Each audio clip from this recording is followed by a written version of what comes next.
जिनपति स्वरूपो गुरुवर पुनीतान्त प्रज्ञा गहनतम तत्त्वेषु निपुणा श्रुतस्वाध्यायेन सुविदितरहस्यो विभुवर प्रशस्त्या शास्त्राणां सुषमतरसम्पादनश्रुति महाप्रज्ञ पूज्यो जिनपति स्वरूपो गुरुवर। वर्तमान जगत में दो ही तत्व हमारे सामने हैं, जीव और पुद्गल। चेतन और पुद्गल, अचेतन और भी है पर केवल पुद्गल दो सामने हैं। और पुद्गल का एक संसारी जीव के साथ बहुत गहरा संबंध है। पुद्गल के बिना काम नहीं चलता। हम खाते हैं वह पौद्गलिक वस्तु है, पानी भी पौद्गलिक वस्तु है, कपड़ा मकान जो भी दिखाई देता है वह सारा पौद्गलिक जगत है, पुद्गल के पदार्थ हैं। बड़ा विचित्र योग है। आत्मा अपुद्गल अभौतिक और उसके काम में आने वाले सारे पदार्थ पौद्गलिक या भौतिक है। विचित्र योग है और दुनिया में यह विचित्र योग चलता है। यह भी निश्चित है कि पुद्गल जीव को प्रभावित करता है, मनुष्य को पुद्गल प्रभावित करता है। जिस प्रकार के परमाणु आसपास में आते हैं उनका प्रभाव होता है।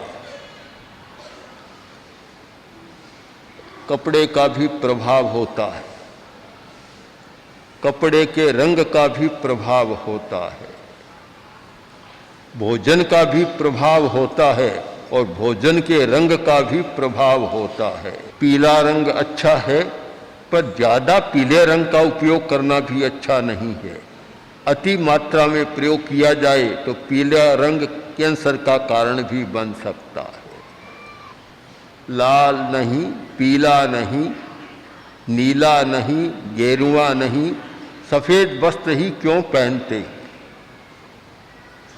अनेक बार यह प्रश्न भी आता है। एक शब्द को धार्मिक जगत में, आध्यात्मिक जगत में बहुत महत्व दिया गया। वह शब्द है शुक्ल, शुक्ल लेश्या, सफेद रंग वाले परमाणु। शुक्ल लेश्या के परमाणु सफेद रंग का अपना अलग प्रभाव होता है। एक राष्ट्रपति के मन में एक विकल्प हो गया और बार बार इस बात को वे दोहराते कि काली भैंस का दूध सफेद क्यों। बस उनकी रट हो गई है कि काली भैंस का दूध सफेद क्यों, सफेद क्यों, सफेद पर अटक गए। सफेद रंग का प्रभाव होता है शुक्ल लेश्या के परमाणुओं का कि जब मनुष्य के आभा मंडल में शुक्ल लेश्या के परमाणु सक्रिय होते हैं उस समय अट्टरुद्राणि वज्जिता धम्म सुक्काणि छायई। दो ध्यान है हमारे सामने, ऐसे संख्या में 4 है पर 2 हैं, प्रशस्त और अप्रशस्त। अच्छा ध्यान और बुरा ध्यान। ध्यान कोरा अच्छा ही नहीं होता, एकाग्रता कोरी अच्छी नहीं होती, वह विषय के साथ अच्छी बुरी बनती है। अगर एकाग्रता का आलंबन अच्छा है तो एकाग्रता या ध्यान बहुत अच्छी बात, और आलंबन अच्छा नहीं है तो बहुत बुरा बन जाता है। इसीलिए एक शब्द चल पड़ा बकत ध्यानम, बगुले का ध्यान। बगुला भी ध्यान करता है, यह मत समझो कि प्रेक्षा ध्यान के शिविर में आने वाला ध्यान करता है अथवा उपासक शिविर में आने वाला ध्यान करता है। बगुला बहुत अच्छा ध्यान करता है। और बगुले की जो एकाग्रता है वैसी सीखने जैसी है, एकाग्रता सीखने की है। इसीलिए संस्कृत कवि ने लिख दिया कि काक चेष्टा बकत ध्यानम। चेष्टा कैसी होनी चाहिए कि कौवे जैसी। कौवा बहुत चेष्टालु है, इतनी चेष्टा करता है, आलसी नहीं होता कौवा। घड़ा है, पानी है और पानी गहरे में चोंच नहीं जा रही है तो भी बार बार चेष्टा करेगा पानी पीने की वहाँ। तो कौवे जैसी तो चेष्टा और बकत ध्यानम, बगुले जैसा ध्यान होना चाहिए। इतना एकाग्र हो जाता है। कहा जाता है कि राम, लक्ष्मण, सीता जब वन यात्रा में थे, पंपा के पास, पंपा नदी है उसके पास गए, पंपा झील नदी या तट पर गए तो बगुला ऐसे बैठा था, एक पग ऊंचा किए और एकदम एकाग्र। राम ने देखा कि इतना एकाग्र हो रहा है और तप रहा है, तपस्वी जैसे एक टांग पर खड़ा रहता है, एक टांग पर खड़ा है। तो राम ने कह दिया, पश्य लक्ष्मण पंपायाम बकः परम धार्मिक है। लक्ष्मण देख, बगुला कितना धार्मिक है, कितनी साधना कर रहा है, अच्छा ध्यान कर रहा है, एक पैर पर खड़ा है। ये कहा और मछलियों ने सुन लिया। मछलियां बोली कि और तो अब हम पुकार करें, किसके सामने जाकर पुकार करें। जब राम ही बगुले की प्रशंसा करने लग गए तो किसकी अब किसके सामने जाकर हम पुकार करेंगे, अपनी व्यथा किसको सुनाएंगे। वह प्रसंग बस बता दूं, एक बार एक लौकिक कहानी चलती है कि राम के पास गुड़ गया। गुड़ ने शिकायत की कि प्रभु राम राज्य है, सारी दुनिया सुखी है, हमें बहुत सताया जा रहा है, हर आदमी खा लेता है मुझे, कोई छोड़ता नहीं, बच्चा भी खाता है, जवान भी खाता है, बूढ़ा भी खाता है, स्त्रियां भी खाती है, पुरुष खाते हैं। और आजकल तो ऐसा हो गया कि ये सांड होते हैं, ये भी घर घर के सामने जाकर गुड़ दे दे तो राजी हो जाते हैं, खाने के लिए चले जाते हैं, सब खाते हैं, कोई छोड़ता नहीं है। तब राम ने उत्तर दिया कि भाई तुम मीठे हो इसलिए खाने का मन तो मेरा भी करता है। तब बोले अब शिकायत किसको करेंगे, कहाँ जाकर हम शिकायत करें। तो मछलियों ने सोचा कि राम जब ऐसी बात कह रहे हैं तो भला आपको शिकायत करने का बड़ा स्थान ही नहीं है। जब सुप्रीम कोर्ट से जो आदेश हो रहा है तो फिर आगे जाए कहाँ, सुनाई कौन करेगा फिर। तब एक मछली बोली, बक्के किंग सस्यते राम ये ना हम निष्कुलीकृत। हे राम, ये बगुले की आप प्रशंसा कर रहे हैं। जिस बगुले ने इस एक टांग और ध्यान के बल पर हमारे कुल को नष्ट कर दिया, कितनी मछलियों को खा गई ये बगुला, फिर आप प्रशंसा कर रहे हैं। सहचारी बीजानी या चरित्रम सहचारिणाम।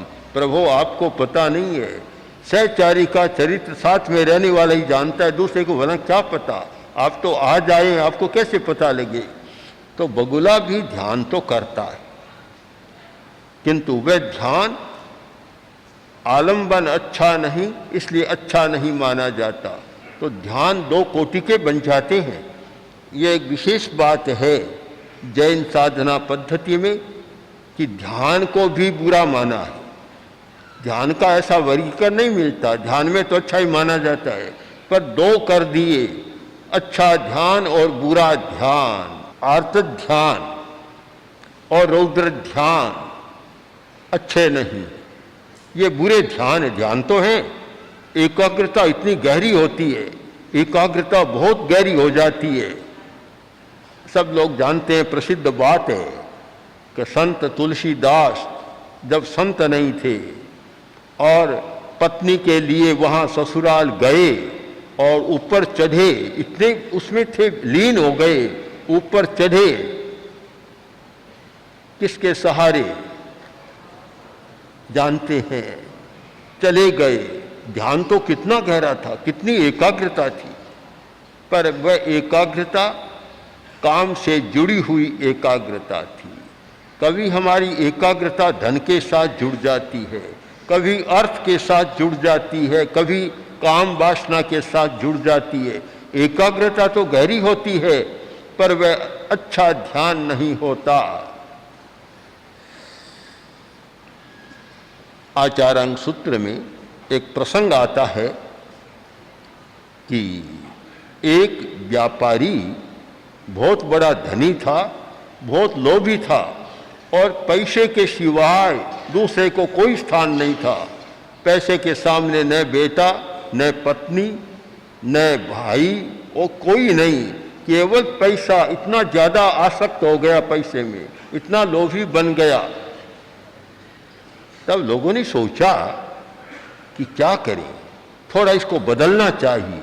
बदलने का उपाय सोचा और नगर की प्रसिद्ध नर्तकी थी, उसको भेजा कि तुम जाओ उसकी दुकान पर बैठ जाओ तो उसका ध्यान बढ़ जाएगा और कुछ परिवर्तन आएगा।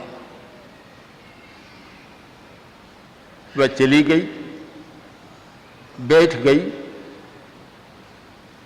दिन भर रही, शायद उसने आंख उठाकर भी नहीं देखा। शाम को आई, तब लोगों ने पूछा क्या हुआ, कुछ बातचीत की, कुछ उसको समझाया, कुछ परिवर्तन आया या वह तुम्हारे रूप में मुग्ध हुआ, क्या हुआ? उसने कहा, आचार्य का सूत्र का वाक्य है, अमरा यही महासड्ढी। वह तो धन के प्रति इतना लोलुप है, वह समझता है कि बस मैं तो अमर रहूंगा, मुझे कभी मरना नहीं है। सिवाय धन के उसे कुछ दिखाई नहीं देता। शायद पता नहीं मुझे भी देखा या नहीं देखा उसने। यह धन के प्रति ध्यान तो है, इतनी एकाग्रता है कि उसी में लीन हो जाता, कुछ दिखाई नहीं देता। कभी आदमी काम वासना के प्रति, कभी अर्थ के प्रति और कभी कभी दूसरे विषयों के प्रति लीन हो जाता है, ध्यान होता है, पर वह ध्यान अच्छा ध्यान नहीं है। इस आधार पर, इस मनोवृत्ति के आधार पर जैन आचार्यों ने ध्यान के 4 प्रकार कर दिए। पहले 2 प्रकार, आर्त ध्यान और रौद्र ध्यान।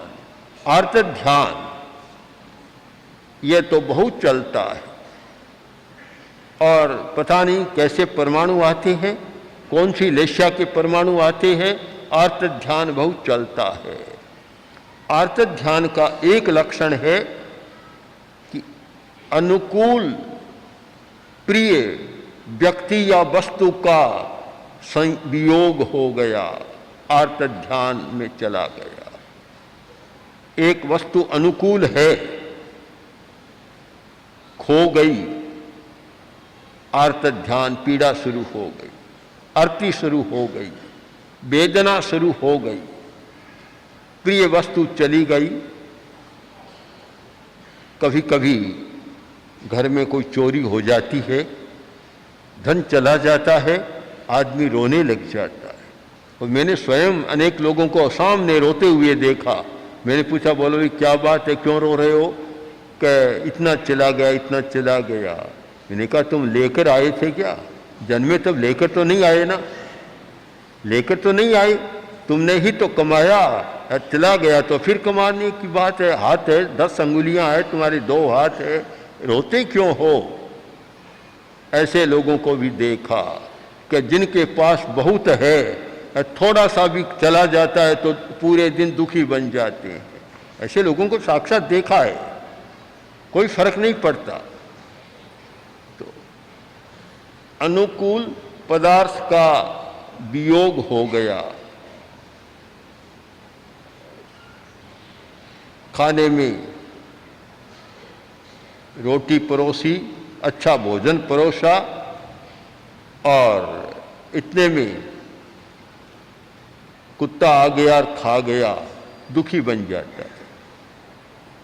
और तो क्या, आर्त ध्यान जिनमें ज़्यादा होता है तो देखे कि आज भोजन बनाया है, भोजन, और अचानक कोई पाहुना आ गया, इतने में दुखी हो जाता है, चिंतातुर हो जाता है, चिंतातुर। अब क्या करेंगे? 5-4 व्यक्ति आए और अपने घर के पाहुने थे, अतिथि थे, परिचित लोग थे, आए देखा दुखी हो गया कि हे राम, इनको भी अब भोजन कराना पड़े। इतने में दुखी हो गया। बनाया अच्छा है, आज अच्छा भोजन बना है, मेरे पांति आएगा नहीं, पहले इनके पांति चला जाएगा। इस बात को लेकर दुखी हो गया, परंतु एक व्यवहार के नाते कहना पड़ा कि आइए बैठिए, भोजन कीजिए। उन्होंने कहा नहीं, अभी भोजन नहीं करना है, अभी तो करके आए हैं। इतने में चेहरा बदल गया वापस। भोजन करके आए, भोजन नहीं करेंगे। इतने में बस खुश भी हो गया। तो ये अनुकूल वस्तु का जब वियोग होता है, आदमी दुखी बनता है। ऐसे ही अनुकूल व्यक्ति का वियोग होता है।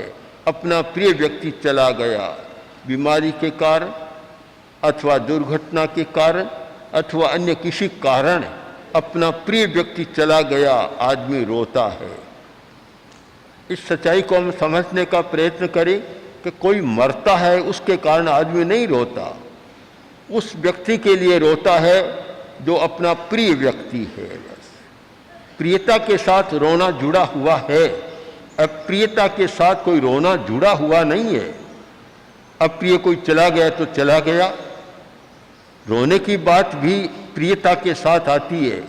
बीकानेर में पहले एक परंपरा थी, अब तो शायद बदल गई होगी, और पूरे बीकानेर राज्य में या थली प्रदेश में ये चलता था कि मरने के बाद बाइयाँ रोती रोती जाती थी, पूरी गली को उठा लेती थी।